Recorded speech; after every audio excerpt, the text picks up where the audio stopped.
সেদিন ক্লাস 10-এর এক মেয়ে আমাকে ইনবক্সে জিজ্ঞেস করলো, ভাইয়া আপনার প্রেমিকার নাম কি?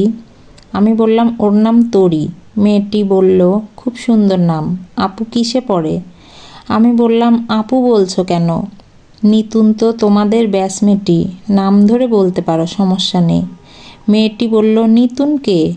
আচ্ছা যাই হোক, আপনি আপুকে খুব ভালোবাসেন তাই না? আমি বললাম, হ্যাঁ, আমি স্বর্ণাকে অনেক ভালোবাসি, ওর জন্য আমি সব কিছু করতে পারি। মেয়েটা বলল, ভাইয়া আপনার কথা বুঝলাম না। আমি বললাম, না বোঝাই স্বাভাবিক, আমার কথা কেউই ভালো মতো বুঝতে পারে না। মারিয়ার সাথে এতদিনের সম্পর্ক, কিন্তু সেও আমার কথা ভালো মতো বোঝে না। মেয়েটা বলল, ভাইয়া আপনি এতজনের নাম নিচ্ছেন কেন? আপনার প্রেমিকা আসলে কয়জন? আমি বললাম, আমার প্রেমিকা একজনই, তার নাম অর্পা। মেয়েটা বলল, তাহলে তরি, নিতুন, স্বর্ণা, মারিয়া এরা কারা? আমি বললাম, এরা সবাই মিফতাহুলের বন্ধু।